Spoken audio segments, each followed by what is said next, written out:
ரொம்ப முக்கியமாக சொன்னதாக அவரது ஃபாலோவர்ஸு கொண்டாடக்கூடிய ஒரு முக்கியமான விஷயம்னா ஒரு போர்ஷன் தான். 2 பார்ட்டு. ஒன்று, எத்தனையோ ஊருக்கு நாங்கள் போனோம் பிரச்சாரத்துக்கு, 5 ஊருக்கு போனோம், கரூரில் மட்டும் அப்படி நடக்குது, எல்லாமே மக்களுக்கு தெரியும். 2வது, சிஎம் சார் உங்களுக்கு ஏதாவது பண்ணணும்னா என்ன பண்ணுங்கள், என் கட்சி நிறையும் பண்ணாதீங்க. இது 2 தான். இந்த உங்களுக்கு ஏதாவது வேணா என்ன பண்ணுங்க, நான் ஆஃபீஸில் இருப்பேன், வீட்டில் இருப்பேன், இதை சொன்னதை தான் வச்சுட்டு பாத்தியா தலையை அப்படின்னு சிலாகிச்சிட்டு இருக்காங்க. 3வது சொல்லிடுவா, எனக்காக பேசின தலைவர்கள் அனைவருக்கும் நன்றி. இந்த என்ன ஏதாவது பண்ணுங்க, நான் வீட்டில் இருப்பேன் ஆஃபீஸில் இருப்பேன் அப்படின்னா என்ன ஏதாவது பண்ணுங்கன்னா நேரடியாக களத்துக்கு போகணும். நீங்கள் உங்களை ஏதாவது பண்ணுவாங்க. உங்கள் ஆட்களை கைது பண்ணிட்டு இருக்காங்க, உங்கள் மாவட்ட செயலாளர் கைது பண்ணிட்டாங்க, உங்கள் நிர்வாகிகளை கைது பண்ணிட்டு இருக்காங்க, உங்கள் சோஷியல் மீடியாவில் எழுதுனதாக உங்கள் கட்சி சேர்ந்தவங்களை கைது பண்ணிட்டு இருக்காங்க. இப்போவும் சினிமாக்கார மாதிரி டைலாக் தானே பேசுறீங்க. யாரோ ஒருத்தர் தாவே கவிஞர் வேற இறந்துட்டாருன்னு சொல்றாங்க. இப்போவும் ஒரு சினிமா கதாநாயகன் எப்படி செயல்படுவானோ அப்படித்தான் நீங்கள் செயல்படுகிறீர்கள். எப்படி செயல்படுவார்கள்? வசனம் பேசுவது. சார், இது எப்படிப்பட்ட சூழ்நிலை என்றால் உங்களை சுற்றி சக்கர வியூகம் வகுக்கப்பட்டிருக்கிறது. இதிலிருந்து நீங்கள் வெளியே வருவது அத்தனை எளிது கிடையாது. யார் யாரெல்லாம் இறக்கி விட்றாங்க பாருங்கள். திமுகவில் அத்தனை பேரும் இறக்கி விட்டுறாங்க. டிகே இளங்கோவன் பேசுகிறாரு, தங்கம் தென்னரசு பேசுகிறாரு, முதல்வர் வீடியோ வெளியிடுறாரு, பொறுப்பு டிஜிபி தினமும் பிரஸ் மீட் கொடுத்துருக்காரு, அருள் தந்தை ஊராக போய் பிரஸ் மீட் கொடுத்துருக்காரு, இபி இன்ஜினியர் பேசுகிறாங்க, இன்னும் சுற்றுலாத்துறை அதிகாரி, காகிதாலி அதிகாரி, இவங்க தான் இன்னும் பேட்டி கொடுக்கல. கரூரில் சுகர் மில் இருந்துச்சுன்னா அந்த சக்கரை ஆலை மேனேஜர் யாரும் இன்னும் பேட்டி கொடுக்கல. ஒரு பக்கம் சம்மந்தம் இல்லாமல் வருவாய்த்துறை செயலர் பேட்டி கொடுத்துருக்காரு, இன்றைக்கி செந்தில் பாலாஜி பேட்டி கொடுத்துருக்காரு.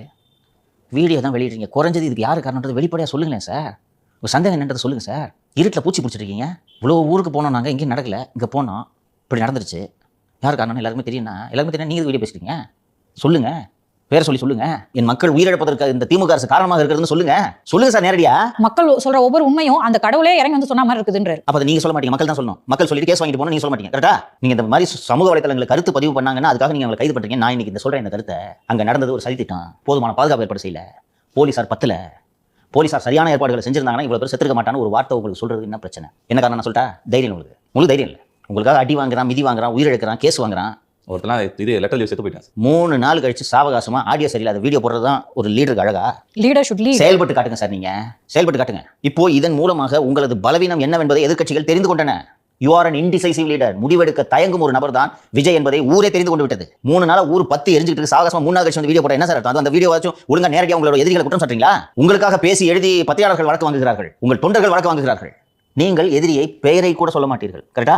அப்ப என்ன சண்டை போடுறீங்க நான் கேட்கிறேன். சிம்பிளா, உங்களை சுத்தி உங்களோட எதிரி பந்தாடுறான், உங்களை முடக்க நினைக்கிறான். நீதிமன்றத்தில் போய் இவங்க தான் சார் காரணம்னு சொல்றான். எஃப்ஐஆர்ல நீங்க கூட்டம் அதிகம் சேரணுன்றதுக்காக தான் வேண்டுமென்றே தாமதமாக வந்தீர்கள். அங்கேயே வந்து 100 மீட்டருக்கு முன்னாடி நிறுத்தி வந்தீங்கன்னு சொல்லிட்டு உங்க எதிரி சொல்றான். காவல்துறை அதிகாரிகள் பேசுகிறார்கள், ஐஏஎஸ் அதிகாரிகள் பேசுகிறார்கள், நீதிபதிகள் உங்கள் மீது குற்றம் சுமத்துகிறார்கள்.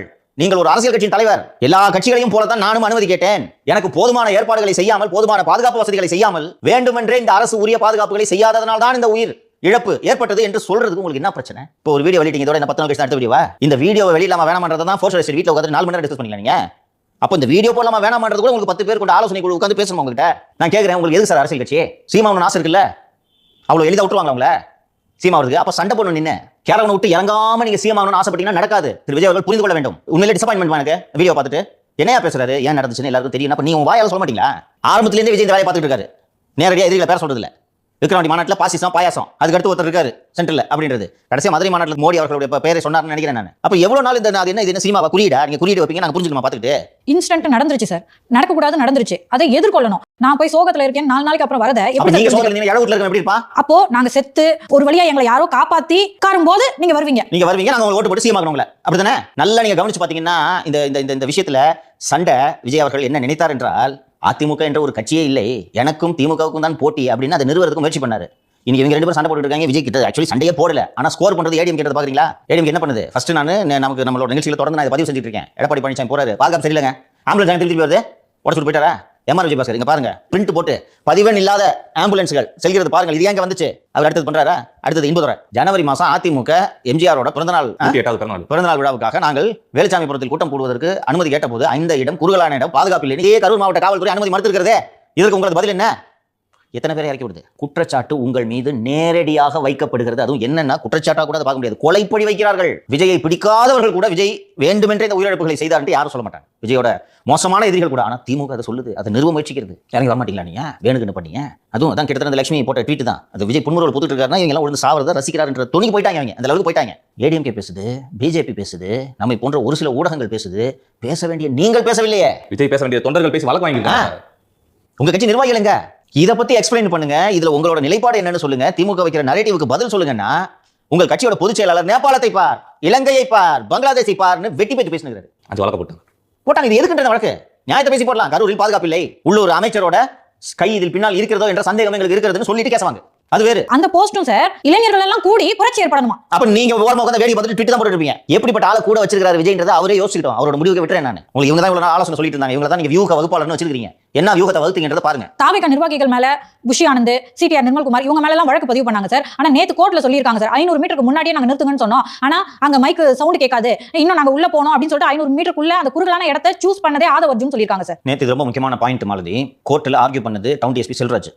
இந்த செல்வராஜ் எவ்வளவு சிக்கல் பிடிச்சாலுன்னா, நான் ஏற்கனவே சொல்லியிருக்கேன், செந்தில் பாலாஜியின் கருணை இல்லாமல் அங்கே ஒருவர் கூட பணியாற்ற முடியாது, ஒரு காவலர் கூட பணியாற்ற முடியாது. அதான் அர்த்தம். அவர் தான் மகாராஜா கரூர் மாவட்டத்துக்கு. ஸோ அந்த டவுன் டிஎஸ்பி இதுக்கு முன்னே சில அதிமுக பழனிசாமி பிரச்சாரம் இதுக்கு அனுமதி சம்பந்தமாக பேசிட்டு இருக்கும்போது எம்ஆர் விஜயபாஸ்கர் டிஎஸ்பி ஒருமையில பேசுறாரு. பேசின உடனே இது தகராறாக போற மாதிரி சூழல் வந்த உடனே அந்த டிஎஸ்பியோட நோக்கம் தான் பேசி விஜயபாஸ்கர் ஏதாவது பேசணும், பதிலுக்கு கையை வாங்கணும், கேஸை போட்டு உள்ள வச்சு எடப்பாடி ப்ரோக்ராம் காலி பண்ணுறது தான் அந்த டவுன் டிஎஸ்பியோட நோக்கம்.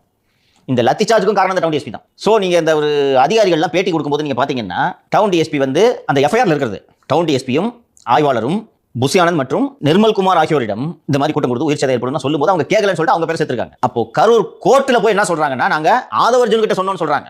இது உண்மையாக இருக்கும் பட்சத்தில் ஆதவர்ஜுன் பெயர் எஃப்ஐஆரில் வந்திருக்க வேண்டும். இது பொய்யாக இருக்கும் பட்சத்தில் நீங்கள் தினமும் உங்களுக்கு வசதியாக உண்மைகளை மாற்றி இந்த கட்சியில் யாருமே பேசக்கூடாது என்கிற நிலைக்கு நீங்கள் கொண்டு செல்கிறீர்கள். எப்படி இருந்தாலும் உங்களோட நோக்கம் வந்து தாவேகாவை முடக்குவது என்பதுதான். இப்படி சுற்றி சுற்றி கட்டம் கட்டுகிறார்கள். இதை எப்படி எதிர்கொள்றீங்க? சண்டையே போட மாட்டீங்க. பாக்ஸிங் மேட்ச் நடந்துட்டு இருக்கு, 10 அடி அடிக்கிறான், லேசாக ஒரே ஒரு முறை தற்காத்து கொண்டு மொத்த அடிகளையும் உங்கள் முகத்தில் வாங்கி கொண்டிருக்கிறீர்களே, இது என்ன மாதிரியான குத்துச்சண்டை விளையாட்டு? நீங்கள் எப்படி இந்த போட்டியில் வெற்றி பெற போகிறீர்கள் என்று தான் கேட்கிறோம். நீங்க இப்படி சண்டை போட்டு ஹெவி வெயிட் சாம்பியன் ஆக போறேன்னு நீங்க சொல்றது நாங்கள் எப்படி நம்புவது என்று தான் கேட்கிறோம். ஒரு அரசு இயந்திரம், ஒரு கட்சி கட்டமைப்பு, அதன் கூட்டணி கட்சிகள் திருமாவளவன் சொல்றாரு பாத்தீங்களா, பிஜேபியோட கைக்கூலியாகி விட்டார், பிஜேபி வலையில் விழுந்து விட்டார், விஜய் கவனமாக இருக்க வேண்டும், விஜய் இதை அரசியலாக்குகிறார். ஏன் சார் அது மாதிரி கேக்குறாங்க? அமித்ஷா கூட பேசினாருன்னு சொல்றாங்க, அது கூட இல்ல, அபிஷியலா அப்படிங்கிற தகவல்கள் எதுவுமே இல்ல சார். குருமூர்த்தியை மீட் பண்ணதா சொன்னாங்க அவங்களோட தாவேகா நிர்வாகிகள், அவரும் மறுத்துட்டாரு. அப்படி இருக்கும்போது இந்த மாதிரியான குற்றச்சாட்டு திரும்ப ஏன் சார் வைக்கணும்?